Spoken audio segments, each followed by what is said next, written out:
Presiden ke-7 RI Joko Widodo dan PD Perjuangan saling singgung soal KTA yang belum dikembalikan dan pemecatan sebagai kader.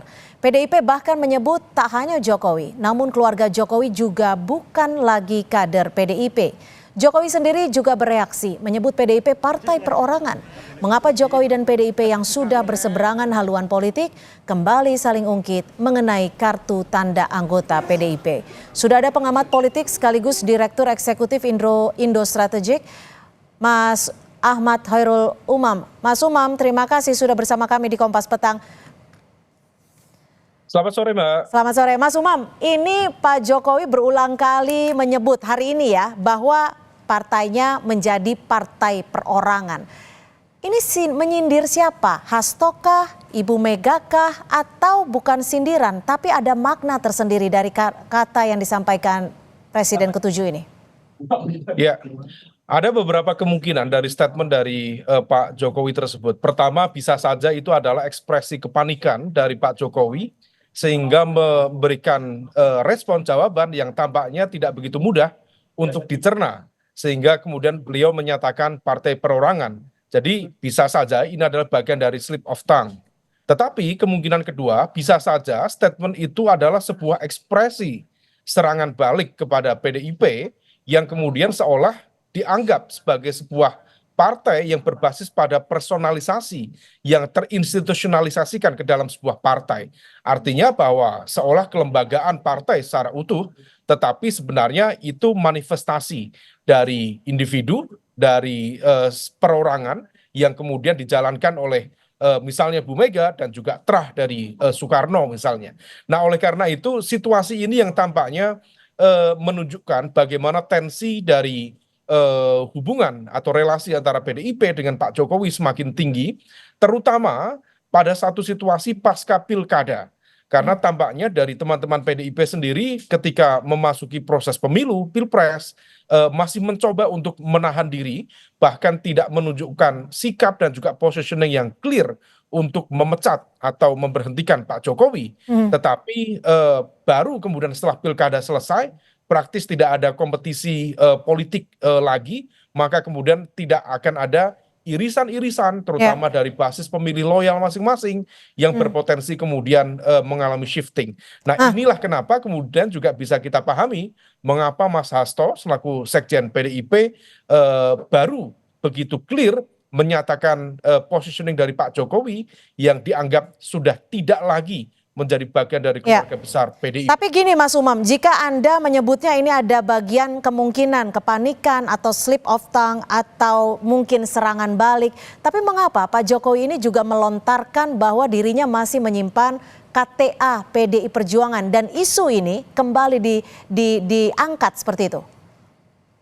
Ya, barangkali Pak Jokowi sendiri masih membuka ruang komunikasi dengan elemen-elemen di dalam PDIP yang masih memiliki semacam potensi kemungkinan untuk bergabung atau bahkan dimaafkan dalam proses politik yang tampaknya memang masih menimbulkan luka-luka politik yang begitu dalam.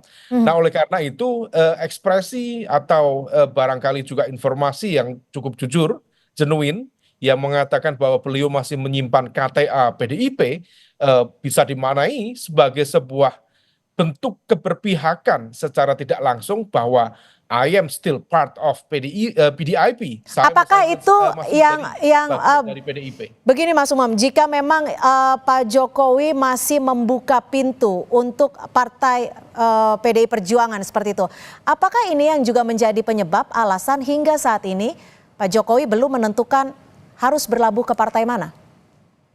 Iya, tampaknya memang demikian karena barangkali ada potensi kemungkinan dari elemen-elemen tertentu yang per hari ini juga masih berkomunikasi, let's say misalnya dengan Mbak Puan atau lingkar dekat Mbak Puan yang barangkali masih membuka ruang komunikasi yang baik dengan harapan ada proses pemaafan, ada proses let's say bagian dari naturalisasi kembali dalam tubuh PDIP, maka hal itu dilakukan.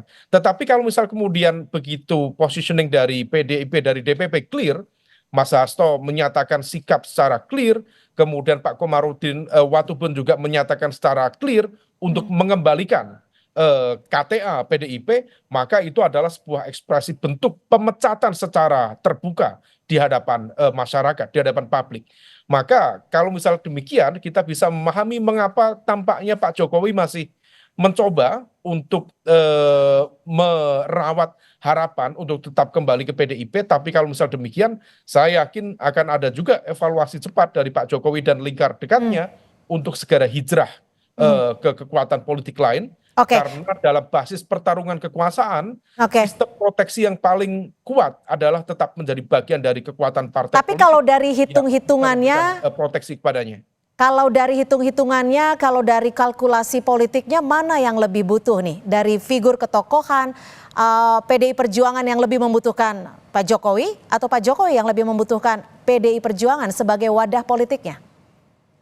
Ya, kalau misal per hari ini semuanya sudah tidak bisa dihitung karena statement dari Mas Hasto, saya pikir itu adalah mengkonfirmasi cerai talak 3 yang sudah tidak bisa dibangun lagi antara relasi PDIP dan juga Pak Jokowi. Nah, oleh karena itu kalau misal kemudian sudah dinyatakan secara terbuka seperti ini dan implikasinya sudah kemana-mana, termasuk juga positioning PDIP yang juga terdampak dalam pilkada kemarin, di mana basis kekuatan Jawa, misalnya di Jawa Tengah, kemudian di Jawa Timur mengalami kekalahan yang cukup telak, maka yang bisa dilakukan Pak Jokowi adalah move on, mencoba berhitung. Kalau misal bukan PDIP, lalu partai mana lagi yang kemudian bisa menjadi rumah besarnya. Dan ini saya pikir sudah tidak ada celah lagi bagi PDIP untuk membuka itu. Siapa yang butuh? Dua-duanya sudah selesai. Sudah selesai. Tapi kalau ini cerai talak 3, bisa dikatakan atau bisa diartikan tidak ada kemungkinan untuk bersatu kembali. Tapi jika bicara soal politik, tidak ada musuh yang menjadi sahabat, tidak ada sahabat yang menjadi musuh. Bagaimana Anda melihat ini?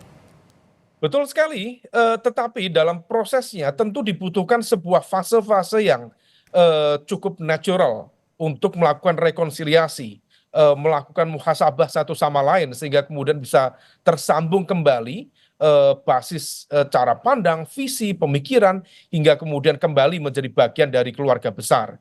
Tetapi kalau misal kemudian perpecahan kongsi kemarin disebabkan oleh sebuah dinamika politik yang cukup besar, juga melibatkan ego besar dari masing-masing kekuatan, maka yang bisa dilakukan untuk menyatukan adalah harus ada momentum besar dan situasi yang cukup fundamental sehingga kemudian ada titik temu yang mempertemukan antara Jokowi dan juga PDIP. Kita lihat perkembangannya menjelang menuju ya proses di pasca pemerintahan baru sampai kemudian nanti di 2029 bisa saja keduanya bersatu, tapi per hari ini indikasi dan juga potensi itu tidak mungkin kembali seperti itu ya. Tapi Mas Umam, kalau tadi di awal Anda menyebut partai menjadi perorangan, Anda menyebut juga ini bisa jadi merupakan serangan balik Pak Jokowi. Serangan baliknya tuh kemana? Ke PDIP kah? Ke Ibu Mega kah? Atau ke Pak Hasto yang sempat memberikan statement ketegasan itu? Saya pikir PDIP, Bu Mega, Mas Hasto itu adalah satu nafas yang sama. Jadi kalau misal memang jawaban dari Pak Jokowi itu diniatkan sebagai sebuah serangan balik terhadap karakter PDIP yang dianggap demokratis tapi kemudian menunjukkan dominasi perorangan misalnya, maka itu adalah serangan yang dialamatkan pada ya 3 elemen yang sama.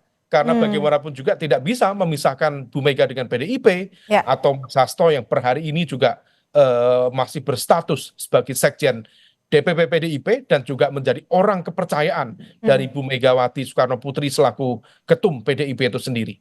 Baik, terima kasih Direktur Eksekutif Indo Strategik Mas Hoirul Umam sudah memberikan perspektif di Kompas Petang sore hari ini. Selamat sore. Sore, Mbak.